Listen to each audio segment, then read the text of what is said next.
আসসালামু আলাইকুম। Hello mister PM, আপনাকে বলছি, পুরা দেশটাকে তো বিএনপি হওয়ার প্রয়োজন নেই।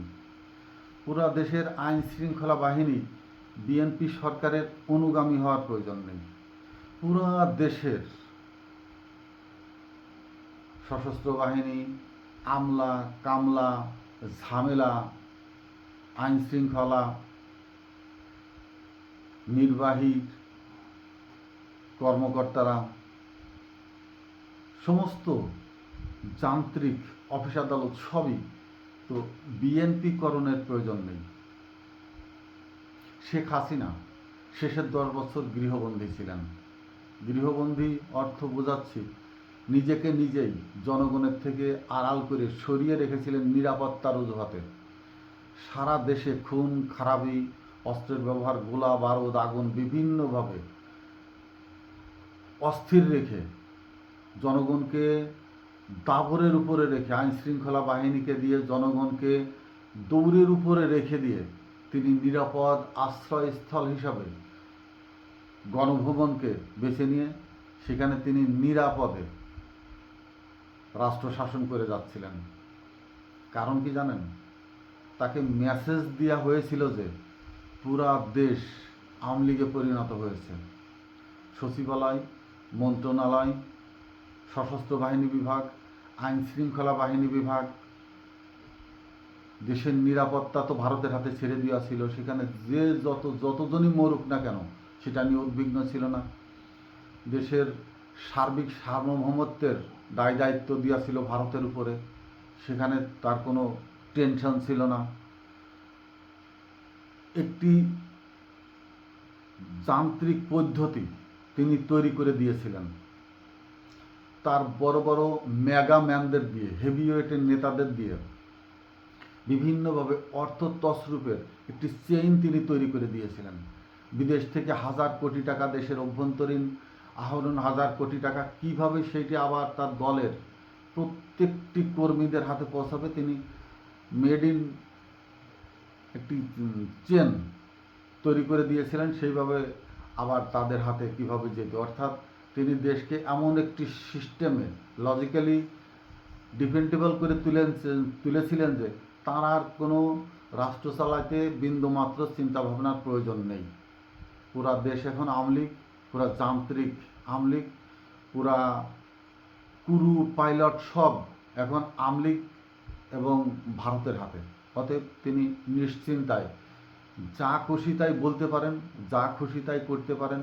তিনি কখন খাবেন, কখন ঘুমাবেন, কার সাথে যা ইচ্ছে তাই করবেন, সেটা একান্ত ব্যক্তিগতভাবে তিনি দায় দায়িত্ব পালন করে গেছেন। রাষ্ট্র পরিচালনার ভিতরে আর তার ভূমিকা রাখার মতো কোনো সুযোগই ছিল না, শুধু বক্তৃতা ছাড়া। মাঝে মাঝে প্রেস মিটিং করতেন ওই গণভবনে বসে, প্রেস রিলিজের মাধ্যমে, আর বাকিটা হয়তো উভয়গরের কানে কানে বলে দিতেন। হাসান মাহমুদকে ফোন করে বলতেন বিএনপির নামে কিভাবে বয়ান তৈরি করতে হবে সেগুলো বলে দাও। বা দু একজন ওই ধরনের দালাল টাইপ, সুভাষ সিংহদের মতো কিছুটা উচ্ছৃঙ্খল, উচ্ছিষ্ট খাওয়া লোক তৈরি করেছিলেন। আর কিছুটা ওই পাঁচহাটা মিডিয়া তৈরি করে দিয়ে তিনি এতটা নিরাপদ বোধ করছিলেন যে বাংলাদেশে তিনি যতদিন জীবিত থাকবেন, 41 বছর তো মুখের কথা, তিনি যতদিন জীবিত থাকবেন ততদিনের জন্য বাংলাদেশের চূড়ান্ত চুক্তি করে ফেলেছে তার দল রাষ্ট্র পরিচালনার জন্য। এই যে আশ্বস্তের জায়গাটা তৈরি করাটা কতটা মারাত্মক, সেটা তো এখনকার বর্তমান সরকার, জনগণ দেখতে পাচ্ছে যে তার গোষ্ঠীসহ তো দেশে নাই, দল নিষিদ্ধ, তার কর্মীরা কতটা অসহায়ত্বের ভিতর দিয়ে যেন কুকুরে দাবড়ায় নিয়ে বেড়াচ্ছে, দৌড়াচ্ছে আর পিছনে দেখছে, দৌড়াচ্ছে আর ডাইনে বামে দেখছে। হাট বাজার যেখানেই যাক না কেন দ্রুত ছদ্মবেশে মাথা নিচু করে যাচ্ছে, বাজার কাজ শেষ করে দ্রুত নিরাপদে কিভাবে সংসারে পরিবারের কাছে ফিরে আসা যায় সেইটুকু নিয়েই উদ্বিগ্ন। এই অবস্থার জন্য কে দায়ী? শেখ হাসিনা নিজে যতটা দায়ী, ততটা দায়ী দলের ভারসাম্য রক্ষা করবার জন্য যে নেতৃত্ব শীর্ষ একটি নেতা তৈরি করে দিয়েছিলেন শেখ হাসিনা, সেই সংগঠনটি দায়ী।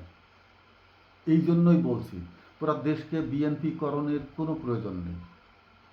বিএনপিকরণ কেন হচ্ছে, বিএনপিকরণের কেন এই অপপ্রচেষ্টা করা হচ্ছে, নেতা নেত্রী কেন এটা করছে যে তাদেরকে দল ভারী করবার জন্য আমলিগকে তাদের ছায়াতলে ডেকে আনতে হবে, আমলিগকে প্রশ্রয় দিতে হবে। দেশের মানুষ বিএনপির চাপ দিয়ে বিএনপি করার প্রয়োজন নেই, কিন্তু দেশের মানুষ এমনি বিএনপি হয়ে যাবে। সবচেয়ে সুন্দর একটি পরিবেশ যদি দেশের মানুষের জন্য করে দেওয়া হয়, রাষ্ট্রীয় সরকারিভাবে, খুব জটিল কাজ নয়, একেবারে সহজীকরণ, শুধু দূরদর্শিতা এবং সেটা মাঠে প্রয়োগের সুযোগ করে দেওয়া। সেটা কি, 18 থেকে 20 কোটি মানুষ যারা এই দেশে বাস করে তাদেরকে নিরাপদে তার কর্মক্ষেত্রে যাওয়া, কর্ম করা এবং কর্মশেষে নিরাপদে বাড়ি ফিরে আসার জন্য যে একটি সুন্দর শৃঙ্খল সামাজিক পরিবেশ তৈরি করা, সেই জায়গাটা, এই জায়গাটা করতে হলে কি হবে, দল যদি কোনো চাঁদাবাজকে, কোনো সন্ত্রাসীকে প্রশ্রয় না দেয়, কোনো টেন্ডারবাজকে প্রশ্রয় না দেয়, টেন্ডারবাজ বললাম, আমি দেখি এমপি সাহেবরা যখন এলাকায় যায় একবার মুষ্টিমেয় কিছু লোক তাকে কেন্দ্র করে সমস্ত জায়গায় তার পিছনে দৌড়াইতে থাকে। এরা কারা জানেন? এরাই হলো তারা যারা এই হাট ইজারা নেবে, নদী নালা বালি মহল ইজারা নেবে, যারা সরকারি টেন্ডার নিজেরা যতগুলো আসবে এমপি সাহেবদের মাধ্যমে সুপারিশ করিয়ে তারা টেন্ডারগুলো নেবে, 25% কাজ করবে, 75% টাকা মেরে দেবে। সরকারি যত উন্নয়নমূলক কাজ হচ্ছে ওই অফিসগুলোতে চাপ দিয়ে যে তার কমিশন নেবে, শুধু এই মাত্র কয়েকজন লোক। এদের কোনো পেশা নেই, এদের কোনো কর্ম নেই, এরা বেকার থেকে শুধু এমপি সাহেবদের মদত তুষ্ট করবার জন্য সারাদিন এমপি সাহেবদের ভাই বিরাদার মা বাপ তাদের পিছিয়ে ঘুরবে, এমপি সাহেবরা আসলে তাদের তোষামুদি করে ব্যস্ত। আপনারা ভিডিওগুলোতে দেখবেন এই কয়েকটা মুখ। এবং যদি বিশ্বাস না হয়, বর্তমান যে হাট বাজার, নদী নালা, খাল বিল, এই যে মৎস্যর উৎপাদনের যে ক্ষেত্রগুলো, এগুলো দেখবেন সব তাদের নামেই জানা নেওয়া, তাদের আয়ত্তে এইগুলো নেওয়া, এইখান থেকে তাদের আয় পথ খুঁজে নেওয়া। এই লোকগুলোকে ঠিক বেছে বেছে ভিডিও দেখে বেছে বেছে দল থেকে যদি সরিয়ে দেওয়া হয়, দলের অকাল পড়বে না, দলের কর্মীর কোনো দুর্ভিক্ষ হবে না, বরঞ্চ এরা সরে গেলে মানুষ দলের জন্য বুক উঁচিয়ে সামনের কাতারে এসে দাঁড়াবে। ভালো মানুষেরা, এই অস্ত্রধারী ক্যাডার ভিত্তিক রাজনৈতিক সন্ত্রাস করে বেড়ায় যারা, এই যে কিছুদিন আগে যেটা বরিশালের যে ঘটনাটা, অন্ডকোষ চেপে ধরা, এদের মতো লোকদের কেন রাজনীতিতে প্রশ্রয় দেওয়ার প্রয়োজন? আরও আছে, সারা দেশেই আছে, সে একজন নাই এসেছে। এদেরকে তো বিএনপিকরণের কোনো প্রয়োজন নেই। বিএনপি করবার মতো অনেক মানুষ আছে যারা নিজেরা আয় করে, নিজেদের আয়ের জায়গা আছে, কর্মের জায়গা আছে, তারা কর্ম করবে নিরাপদে, ব্যবসা বাণিজ্য করবে, শ্রম দিবে, তাদের সংসার তারা চালাবে। দলের প্রয়োজন হলে তারা তখন সাড়া দেবে, কিন্তু সার্বক্ষণিকভাবে চামচামি করবার জন্য, রাজনীতিকে উপযোগ্য করে আয়ের পথ তৈরি করবার জন্য যারা এইসব করে বেড়ায়, তাদের দল চেনে না, এমপি সাহেবরাও চেনেন, দলের নেতারা সবাই চেনেন যে তারা কারা। তাদেরকে কেন বের করে দিচ্ছে না? অর্থাৎ তাদের দিয়ে যত অপকর্ম করিয়ে এর ফল উপভোগ করছে, এর জন্য তারা সুবিধা নিচ্ছে এদের কাছ থেকে। এই সুবিধাবাদী নেতা এবং সুবিধা নিজেরা নিয়ে আরও নেতাদেরকে যে পথ করে দিচ্ছে, এদেরকে তো বিএনপিকরণের কোনো প্রয়োজন নেই। বিএনপির মূলত ভালোবাসার কর্মী তৈরি করে কর্মী নির্ভরশীল যদি সংগঠনে পরিণত না হয়, আমলিগের সাথে শেষ পর্যন্ত মানুষ কেন ছিল না? অর্থাৎ আমলিগরা নেতা নির্ভর আমলা নির্ভর, আইন শৃঙ্খলা বাহিনী নির্ভর দল এবার সরকারে পরিণত হয়েছিল। এই জায়গাটাতেই যদি বিএনপি পড়ে থাকে, দুর্দিনে তখন আইন শৃঙ্খলা বাহিনী ছিল, আমলারা ছিল, সেসব নেতারা নিজেরাই তো পালিয়ে গেল যাদের উপরে নির্ভর করা ছিল, সেসব আইন শৃঙ্খলা বাহিনী তারা নিজেরাই তো পালিয়ে গেল যাদের উপরে দায়িত্ব দেওয়া ছিল। সেই সব আমলারা তো যার যার মন্ত্রণালয়ে ঢুকে, সচিবালয়ে ঢুকে ভিতর থেকে দরজা লক করে দিয়ে, গেটে শক্তিশালী দরজা, গেট বন্ধ করে দিয়ে নিরাপদে কেউ বাথরুমের কার্নিশে বিভিন্ন জায়গায় লুকিয়ে থেকে, ড্রামের ভিতরে বসে থেকে, আলমারির ভিতরে, কাপড়ের ভিতরে আড়াল করে রেখে নিরাপদ সময়ে তারা বের হয়ে বাসায় গেছে বা পালিয়ে গেছে। এমনকি সেনাবাহিনীর জেনারেল সাহেবরা পর্যন্ত দেশ ত্যাগ করে চলে গেছে। কিসের জন্য? এই দুর্বৃত্তদেরকে প্রশ্রয় দেওয়ার কারণে সাধারণ মানুষ যখন ভাবতো যে আমরা দেশের নাগরিকই না, দল, রাজনীতি, রাষ্ট্র কেউ আমাদেরকে প্রশ্রয় দেয় না, বরং যাদেরকে প্রশ্রয় দেয় তাদের দ্বারা আমরা নিগৃহীত হই, সেই সব মানুষ দিয়ে আমাদেরকে নিষ্পেষিত করা হচ্ছে। আমাদের টুটি চেপে ধরে, গলা চেপে ধরে, জাম মানসিক চিন্তাভাবনার বাইরে, আমার ইচ্ছার বিরুদ্ধে কাজ করিয়ে নেওয়া হচ্ছে। ভোট দেওয়ার যে পদ্ধতি, হ্যাঁ ভোট দিচ্ছে, কিন্তু আমি যাকে পছন্দ করি তাকে ভোট দেওয়ার সুযোগ নেই। ভোট দিতে হবে কাকে? যাকে আপনারা দলের নামে আমাদেরকে শৃঙ্খলিত করে ভোট দেওয়াতে বাধ্য করাচ্ছেন তাকেই ভোট দিতে হবে, বলছে দলীয় প্রার্থী। কিন্তু আমি নাগরিক, সে তো আমার সাথে অ্যাডজাস্ট না। একজন অহংকারী, একজন ভিআইপি ঢাকা থেকে আসলেন দামি পাজেরোই করে, তার জন্য তিনি টাকা পাঠালেন, মঞ্চ তৈরি করা হলো, যাতায়াত ভাড়া দিয়ে মানুষজনকে সামনে জড়ো করা হলো, তাকে নিয়ে চেয়ারে বসিয়ে জ্বালাময় বক্তৃতা দিয়ে তিনি আবার ঢাকায় চলে গেলেন। মূলত কি তিনি আমার নেতা? আমার নেতা তো 24 ঘন্টা আমার সাথে থাকতে হবে, আমার পাশে থাকতে হবে। আমার বাড়িতে আগুন লাগলে নেতাকে দিয়ে পানি ঢেলে আগুন নিভাইতে হবে। আমার সন্তান মারা গেলে সেই জানাজায়, আমার বাবা মারা গেলে সেই কবর খোঁচায় অংশগ্রহণ করতে হবে, সে আমার নেতা হবে। ঢাকার ঝিকঝাক পরিচ্ছন্ন ইস্তারি করা বিদেশি লন্ডন থেকে বানিয়ে আনা ড্রেস পরে, লক্ষ টাকার জুতা পরে, ঘড়ি পরে, মোবাইল হাতে করে, কালো চশমা চোখে দিয়ে এসে ভিআইপি টেবিলে কেবিনে বসলো, দল বলল এই আপনাদের নেতা। কিন্তু জনগণও বাধ্য হচ্ছে দল করে তাই ভোট দিতে। কিন্তু আন্তরিকভাবে কতটা দূরত্ব হচ্ছে দলের সাথে সাধারণ নাগরিকের, ভোটারদের, এটা কি অনুমান করছেন? যখন ওই নেতা বিপদগ্রস্ত হবে বা আপনার তৈরি নেতার দ্বারা আপনি নিজে বিপদগ্রস্ত হবেন, যতই আপনি ডাকেন আর এই নেতা ডাকুক না কেন, একটি জনগণও ফিরে তাকাবে না, মুখ ফিরিয়ে নেবে। কারণ ওই কর্মীর, ওই ভোটারের, ওই সমর্থকের ইচ্ছার বিরুদ্ধে আপনারা আপনাদের মতো বাই ফোর্স শক্তি দিয়ে ভোট দিয়ে নেতা তৈরি করে নিয়েছেন। এখন ওই নেতা আপনাদেরকে রক্ষা করুক, আমরা তো করব না, জনগণ করবে না। এই জন্যই নেতা নির্ভর দল তৈরি করে নেতাই আপনাকে রক্ষা করবে না। রক্ষা করতে হলে জনগণ রক্ষা করবে। এই জন্য জনগণকে পাশে পেতে হলেই ওয়ান ওয়ে সিস্টেমেতে রাজনৈতিক অবকাঠামো তৈরি করতে হবে। ওয়ান ওয়ে অর্থ হচ্ছে মধ্যস্থতাকারী দালাল, এরা থাকবে, দালালই ওই নেতা। মধ্যস্থতাকারী, যে ব্যবসায় মধ্যস্থ ভোগকারী একটা গোষ্ঠী থাকে না, এই মধ্যস্থতা ভোগকারী সবসময় দালালের সিস্টেমে। সরকার, মধ্যস্থতাকারী ভোগকারী নেতা, যারা এমপি হন, জেলা প্রশাসনের প্রশাসক, দলের সভাপতি, এদের কাভারেজে বা এদের ছায়ার নিচেই যদি জনগণকে ঢেলে একটি আবরণ তৈরি করে ফেলে রাজনৈতিক কেন্দ্র, এই আবরণের দুর্বিদ্ধ করে জনগণ যেমন সরকারকে আর দেখতে পায় না, সরকারও তেমন জনগণকে দেখতে পায় না। এই ওয়ান ওয়ে সিস্টেমটাই হলো সরাসরি সরকার প্রধান এবং জনগণ, এর ভিতরে আর কোনো দুর্ভিদ্ধ ছায়া, কোনো দেয়াল তৈরি করতে দেওয়ার সুযোগ করে দেওয়া যাবে না।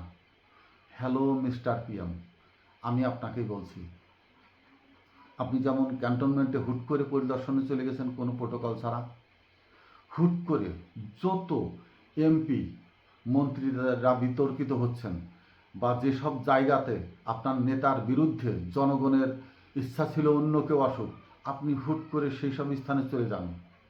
সেই সব স্থানে গিয়ে সেই সব ছদ্মবেশে সেই সব মানুষের সাথে উমর রাদিয়াল্লাহু তাআলা আনহুর মতো মানুষের সাথে নীরবে নিঃশব্দে ডাকুন, পথচারী ডাকুন, নিভৃতে চায়ের দোকানদারকে ডাকুন, নিভৃতে রাস্তার পাশে বসে যে ডিম বিক্রি করছে, দুই হালি লেবু বিক্রি করছে, তাদের সাথে কথা বলুন। আসলে কোথায় কি হচ্ছে, দুর্বৃত্তায়নটা কোন জায়গা থেকে সৃষ্টি হচ্ছে, কোন কোন জায়গায় ওই যা এলাকার প্রজেক্ট ছিল, কত টাকা বরাদ্দ ছিল, আপনি সেই লিস্ট নিয়ে আসুন। আপনি সেই এলাকার মানুষের কাছ থেকে জানতে চেষ্টা করুন আপনার এই উন্নয়নের জায়গায় টাকা দেওয়া ছিল সেটা কি হয়েছে কিনা। আপনাকে শ্রম দিতে হবে দিবানিশি 24 ঘন্টা। এই ওয়ান ওয়ে সিস্টেম যদি চালু করা না হয়, সরকার টু জনগণ সরাসরি যদি মেলবন্ধন তৈরি করা না হয়, যদি মাঝখানে সাঁকো দিয়ে বসিয়ে রাখেন, মধ্যস্থতা ভোগীকারীরা আপনাকে যেমন চুষে খাবে, সরকারের বদনাম যেমন রটাবে, এরাই সরকারকে পতনের জন্য, অর্থাৎ এরাই সবসময় মানুষকে বিপথে পাঠায়, বিপথগামী করে তোলে এরাই, অর্থাৎ দালাল টাইপ এরা। এদের রাজনীতি হলো ব্যবসা, আর রাজনীতি মানেই হলো কুনীতি। কুনীতিকে ধারণ করে যারা কুরাজনীতির ভিতরে নিমজ্জিত, এদেরকে বেঁচে ফেলা কোনো সমস্যা না। এবং দল যদি মনে করে যে এরা বের হয়ে গেলে আমরা কাকে নিয়ে রাজনীতি করব, এদেশের কোটি কোটি গুণগ্রাহী স্বাগ্রহী মানুষ রয়ে গেছে, মূলত যারা সততা, ন্যায়নিষ্ঠতা, ন্যায় বিচার, সামাজিক নিরাপত্তা সমস্ত কিছুর ভিতরে জীবনযাপন করতে চায়। নিরাপদে যেন তার সন্তান স্কুল কলেজে যেতে পারে, নিরাপদে যেন তার সন্তান তার কার্য শেষ করে তাদের কাছে ফিরে আসতে পারে। একজন বর্তমান সময়ের বাস্তবমুখী চিন্তাভাবনা একজন পরিবারের যে কোনো একজন বাবা মাই চায় না তার সন্তান নেতাদের পাশে পাশে ঘুরে বেড়াক, নষ্ট হয়ে যাক। নেতারা কী শিখায়? মাদক ব্যবসা শেখায়। নেতারা কী শিখায়? তার কাজে ব্যবহার হতে কোনো জায়গাকে, আধিপত্য বিস্তারকারী কোনো দখলকৃত জায়গাকে উদ্ধার করতে পাঠায়। নেতা কী করতে পাঠায়? তার ফেস্টুন ব্যানার দেয়ালে টাঙ্গাইতে, তার পক্ষে হয়ে মিছিল করতে, নিজেদের ভিতরে শত্রুতা তৈরি করতে। এই শত্রুতার বলি হচ্ছে সাধারণ মানুষ, সাধারণ জনগণ। এই জায়গাটা থেকে এই নেতাদের অপদৃষ্টির বাইরে আনতেই সরকারকে সরাসরি জনগণের সাথে আত্মীয়তার সম্পর্ক কঠিনতর থেকে কঠিনতর এবং শক্ত বন্ধন তৈরি করবার জন্য সরকার টু জনগণের পদ্ধতিগত আচরণ অত্যন্ত সহজীকরণ করার প্রয়োজন। এই জায়গাগুলো যখন সহজীকরণ হবে, সরকার যখন জনগণের পাটাতনে একটি আশ্বস্তের জায়গা তৈরি করতে পারবেন, জনগণ যখন বুঝতে পারবে যে আমরা দেশের সম্মানিত নাগরিক এবং সরকার আমাদের সাথে আছে, তখন যে জনগণের ইচ্ছা পূরণের জায়গাটা তৈরি হবে, এই ভিত দিয়েই সরকার দাঁড়িয়ে থাকতে পারবেন তার সময়কাল অবধি। যতই সরকার বিমুখ বক্তব্য বলুক, কথা বলুক, কিন্তু জনগণ তো সেটা স্বচক্ষে দেখতে পারবে। তারা জানতে পারবে যে না, তারা মিথ্যা বলছে। তাদের এই মিছিল মিটিং, তাদের এই গণসংযোগ সব মিথ্যা। সরকার তো আমাদের সাথেই আছে, আমাদের মধ্যেই আছে। আমরা তো অনুধাবন করতে পারছি। সরকারের যে স্পর্শ সেটা যেন জনতার অনুধাবিত হয়, জনতা মন দিয়ে বুঝতে পারে সরকার তার খুব কাছেই আছে। এই ওয়ান ওয়ে সিস্টেমটা তৈরি করবার জন্য তারেক রহমানের পদক্ষেপ অত্যন্ত সুদৃঢ়। আমার অবজারভেশনে যেটা আমি দেখেছি, সেটা মাত্র 4-5 মাসের সময়কাল, অন্তত 1 বছরের ভিতরে তিনি ওয়ান ওয়ে অবকাঠামো গড়তে সক্ষম হবেন। এবং এর ফলেই অন্তত ন্যায় নীতিবান রাজনীতিবিদরা প্রতিষ্ঠিত হবেন এবং রাজনীতি যাদের ব্যবসা, রাজনীতি যাদের অর্থ উপার্জনের কুরুক্ষেত্র, তারা আস্তে আস্তে অপসারিত হবেন।